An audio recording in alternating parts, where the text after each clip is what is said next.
I'd like to call to Dave Carter from the University of Manchester. I keep wanting to say doctor, but it's Dave. No, it's just Dave. And you will be presenting on Manchester, the original modern internet city. How did this happen? Yeah, thanks a lot for inviting me. This came out of a chance discussion with some of the LINX people about research we're doing on the early stages of the internet in the 1970s and 80s and a little bit in the 90s.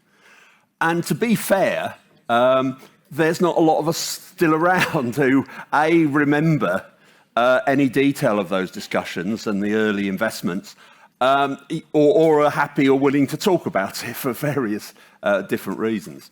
However, there are a few, and LINX is a fantastic partner that we developed relationships with in Manchester over the years. So why are we doing this? Two reasons, really. One, I was head of digital at Manchester City Council for the best part of 20 years in different roles. And subsequently, the last 10 years, I've been at the University of Manchester, very part-time, as an honorary fellow, researching the history of more like the smart cities movement.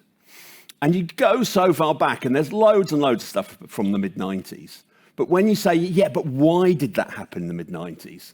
People go, well, I'm not really sure. There was something on the science park, and there was a colleague in computer science who's either been retired or unfortunately dead for 20 years, so if you'd have been able to ask him. So we decided that we ought to try and pull this together, but there was no time frame. It was very loose. Then, sadly, one of our closest colleagues, who was there at the very earliest stages of this, died from cancer earlier this year. And as a part of a legacy, a few of us said, well, why don't we write a bit of a collective biography? Because this person was really important if you're really in some of the niches that we were, probably unknown otherwise.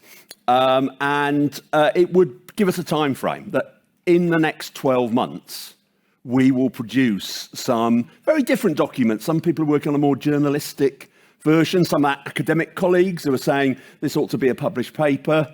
And something will happen. And also that there is more. Those of us who've been involved in. I first started working for Manchester City Council in urban regeneration in 1987, and some politician I remember said that great achievements are often built out of the idealism and the vision on one side, but total desperation on the other side. And the truth was, in Manchester, in the mid-late 80s, we were desperate. We had no idea whether we were going to turn into the first UK version of the US Rust Belt cities, or whether we could somehow revive that. So, there is an interesting story, we think, to tell. And, why did it happen the way it did in Manchester?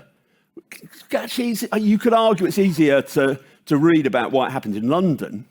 But why did it happen in Manchester, not in Leeds, not in Birmingham, not in Liverpool? Was there something about this cluster of tech companies, idealism, the music biz, that somehow came together to stimulate the use of the internet, the investment in the infrastructure of the internet in a different way? So the ancient history of this is there was a bunch of students at both Manchester University and Sussex University. And we were involved. I was at Manchester. The people currently involved in the project, the history project, were at Sussex. And we got to know each other through various student conferences and things. And we were amazed that there were a bunch of kind of electronic engineers involved in this group. Because generally it would be the people doing sociology like me, or people doing politics or whatever. But there were this really interesting bunch of electronic engineering students who said, we think that, just as we've got Prestel, Minitel, however limited those technologies were, they did open up some awareness and ideas. But, they're either run by the state, as in Minitel, or Prestel by an ex-state company, or they're very much top-down. Now, when we talk to American colleagues, they say, you don't need to do this at all. We've got CompuServe, and all you need to do is buy thousands of CompuServe accounts, and at the speed of light, you'll be able to lock into this really kind of progressive, rather different version of centralized computing. And we said, no, we don't like the sound of that. We like the idea that actually cities and locations could have their own distributed computing and host computers. And so this idea of a people's Prestel or a popular Prestel or a popular telematics project became known as PopTel. There was a workers' co-op with some of the electronic engineers called Soft Solution, who were doing some of the background software just to earn a living. Might be a co-op. It was also earning a living. And there was a bunch of us in Manchester, including some of the people who then moved up from Sussex, who thought there must be a way of doing this. And that kind of innovation, alongside actually a bunch of journalists who we didn't know from the university connections, London-based, who were really thinking about the idea, as they call it, of a radical Reuters, a kind of different kind of news service that could be run online. So PopTel got together with this quirky little German company. Lots of anecdotes to tell. I'm not going to waste time today about how GeoNet and a group of radical activists in London, funded effectively by the Greater London Council, who in their dying days were effectively investing in free hardware for not-for-profit organisations. So suddenly the number of not-for-profit organisations who had computing equipment went from like 0.5% to 50% in 12 months. But there was no system for what do you do with that? Well, one of the things you could do is try and connect it together in some way. So colleagues at Manchester City Council like this idea. We were probably lucky, you think about, well, you probably don't like to think about politicians, but if you know local politicians, there's an awful lot of lawyers and teachers and social workers and very, very good people. But the leader of Manchester City Council was an industrial chemist. So when we started to talk to him, he said, I don't really understand all this IT, but I like the idea of, science and technology. Maybe that could save us from going down the pan as a city. So things came together and we launched the Manchester Host, the UK's first public computer communications and information network in '91. But this also leads back to an international level. And more than 40 years ago, a group of NGOs, really broad-ranging from the really big charities, the UN, local groups working on human rights, and so on, got together in Italy and signed what became known as the Velletri Agreement. There's only one thing we've ever found published about this, which is there if you want to read more about it.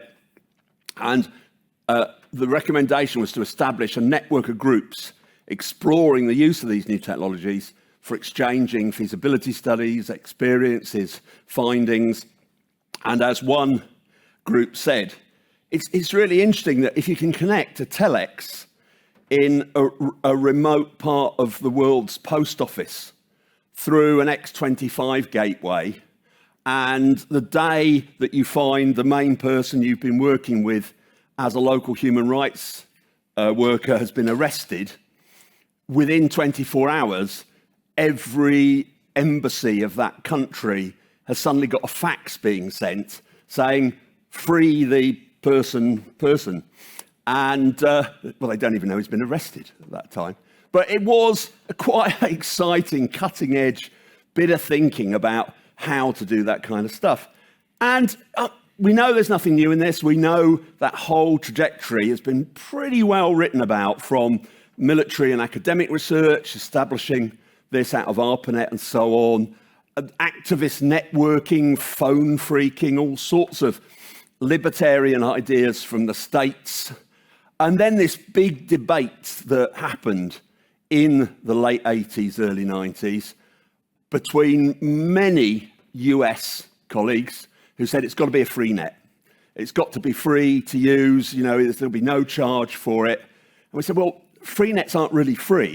You're either lucky enough to have got it through a National Science Foundation grant scheme, or it's subsidised by the local university. And eventually they'll catch on to what you're doing with this, and you'll be stopped from doing it. Whereas in Manchester, there are a few entrepreneurs around who saw something like this and said, well, hang on, if you're saying the information that's there has value, value can be traded. And if value can be traded, you can create income and wealth and jobs out of it. And you imagine that appealed very much to what we were trying to do in Manchester City Council. And other things have happened since then.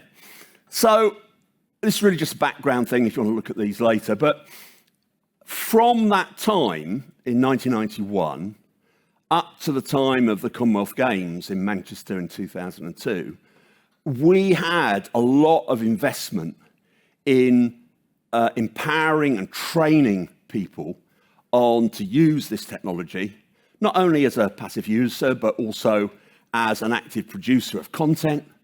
Very interesting that the dot-com bubble burst did not affect Manchester in the same way as the whole country or specifically in London, because so many people who got caught up in the dot-com developments were printers and publishers and marketing people.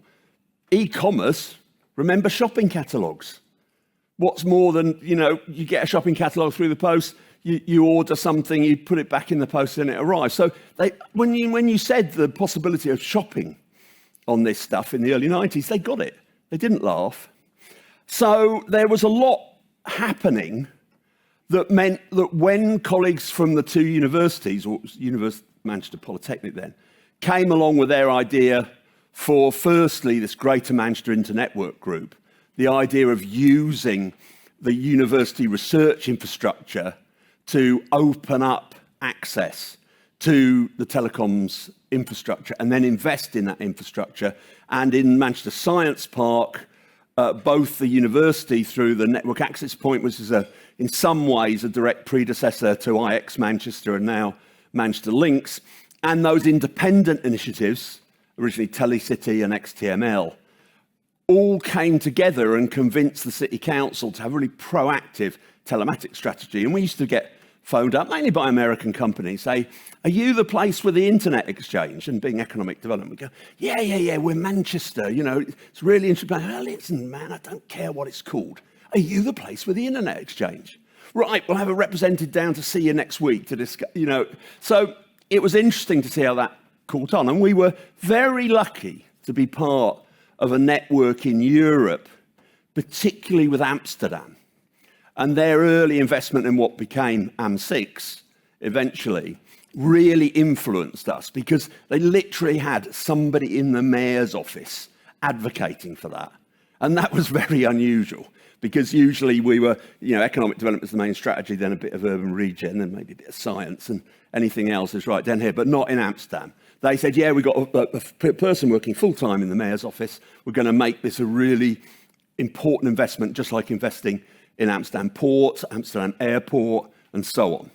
And that also influenced our politicians to say, it's not about being invented here. If there are good ideas in Amsterdam, and later in places like Barcelona and Helsinki, let's use them. Let's not try and reinvent the wheel. So by the time that this book came out, it was originally $6.99. You can now get it on eBay for $30, really rare, so good investment there in things like that. Graham Lane, who was the Director of Communications for the Catholic Institute for International Relations, produced in 1990 the first book that said, hey, this is happening all over the planet. I mean, it's not linked up. It doesn't have commercial investment behind it. And with a bit of money from the World Council of Churches, he got commissioned to go around the world and talk to these people. How are you using these different, what are you using them to do? Why are you doing it? It's a really interesting bit. Similarly, Manchester, birthplace of the trade union movement, we had a lot of trade unions come along going, we think our workers are going to be out of work because of all this technology, but not in the kind of Luddite sense. So we better have our own training programs for our own people to help them understand how you can use this technology. And so that was something that's really interesting, something that's carried on now. I mean, human rights, social justice, The labour movement is big time. Lots and lots of grassroots activity during that period. And it's important to say about the role that the creative industries had. If you've seen 24-Hour Party People, you might have heard of Tony Wilson and Factory Records and Hacienda. I can't even say the word, but made a myth out of all proportions to the real impact. But however much of a charlatan he was kind of our charlatan who effectively promoted Manchester very effectively.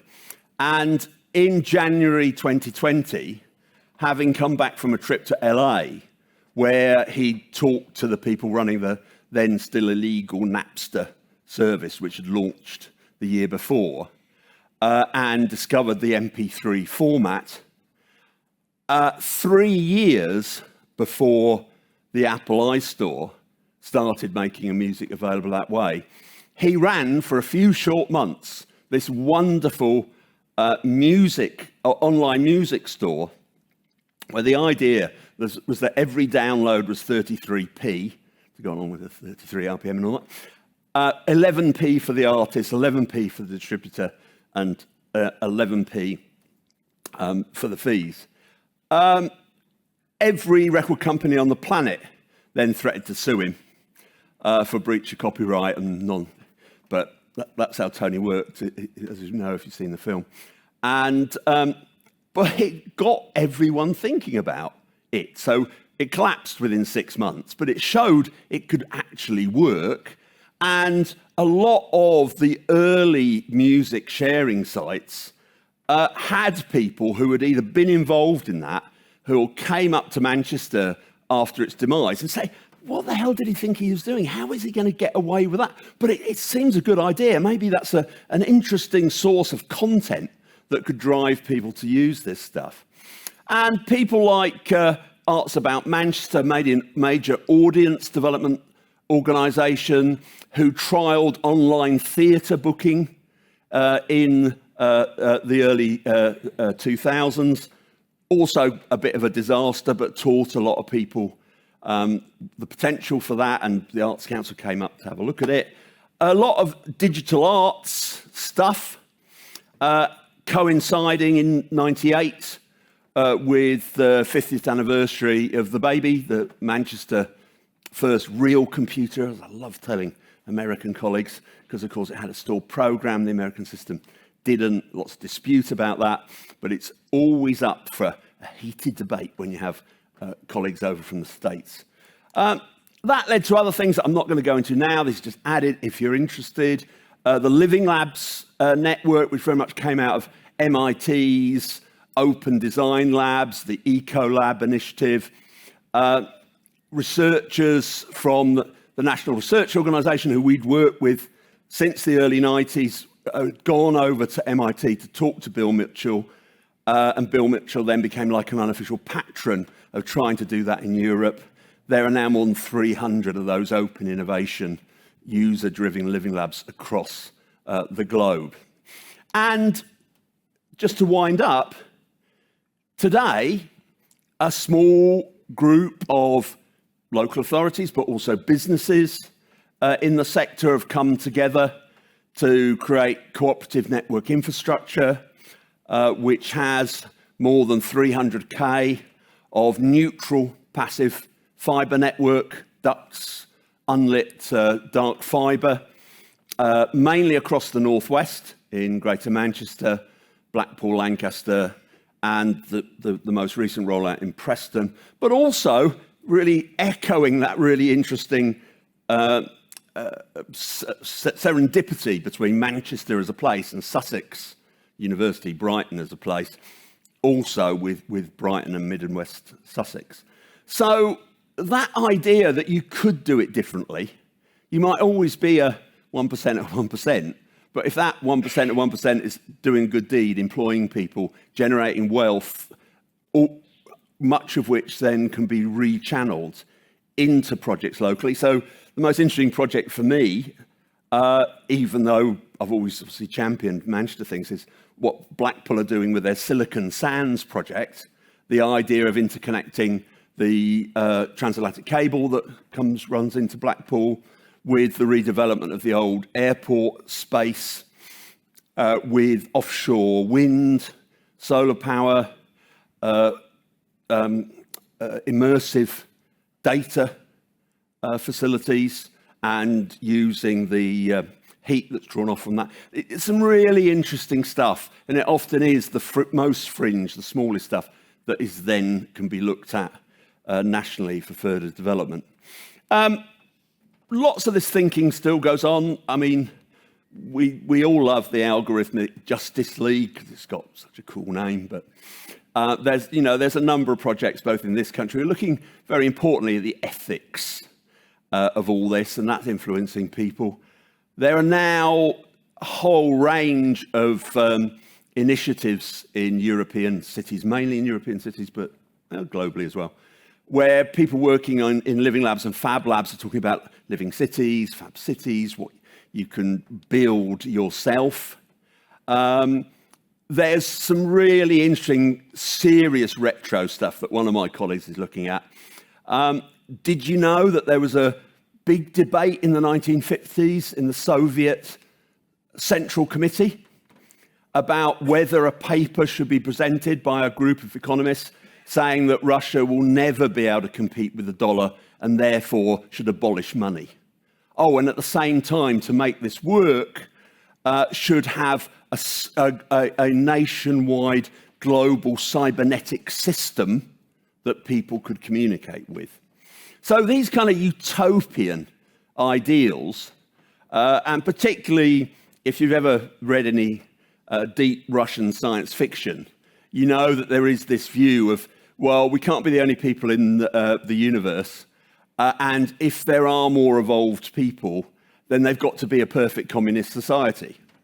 The fact they're probably a bunch of bloodthirsty aliens who just would want to add us to their protein list, it doesn't really come into. But it's just to say that there's a whole history and literature already, but it's very generalized. It's very much up there. So what we're trying to do as a group in Manchester is just reach out to the community in that broader sense and say, do you have anything that you remember from the 80s and 90s in particular that really sticks in your mind, not just you personally, but maybe older previous colleagues that you work with, that makes you think, yeah, you shouldn't forget X and Y and when and how, and we'd be happy to feed that in.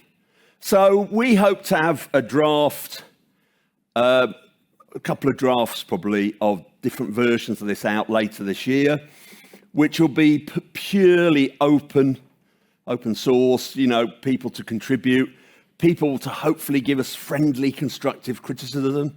Go, well, I don't remember it happening like that at all. You guys are completely deluded. Even that will be really useful to get us thinking about writing something that is a contribution both to the here and now, but maybe there's a few of you in 20 or 30 years' time be thinking, or your kids or your grandkids are doing their PhD on the history of the internet, and you go, do you know what? There's some really useful archive up there in Manchester about all this gathered together.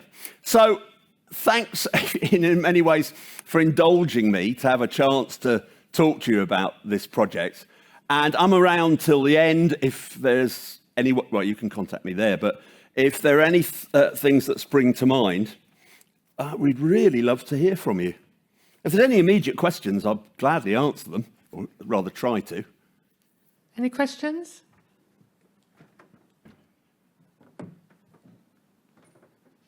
I hope it's just given food for thought. That's all, really. Thank you, Dave. Yeah, thank you very much indeed. Thank you.